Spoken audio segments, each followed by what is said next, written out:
আপনার ইমো অ্যাপটি লক করে রাখুন খুব সহজে, এবং আপনি ছাড়া অন্য কেউ আর এই অ্যাপসটি ব্যবহার করতে পারবে না। চলুন যাই দেখি সেই প্রসেসটাকে। এরকম সুন্দর সুন্দর আরো ভিডিও পেতে আইডিটাকে ফলোতে রাখুন এবং লাইক কমেন্ট শেয়ার করতে যেন ভুলবেন না। ফোনের ইমোতে প্রবেশ করুন। এখান থেকে প্রোফাইলে ট্যাপ করবেন,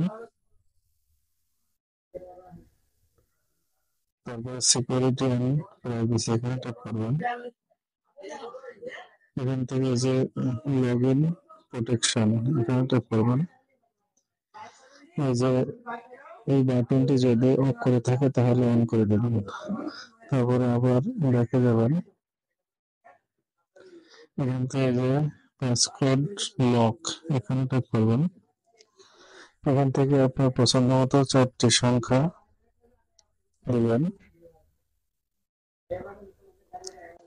দিয়ে দিলাম, পুনরায় আবার দিলাম। তারপর ডানে ট্যাপ করবেন। এখান থেকে যে অটো লক এখানে ট্যাপ করবেন। এখান থেকে যে এভরি টাইম এখানে ট্যাপ করবেন। এবার ব্যাকে যাবেন।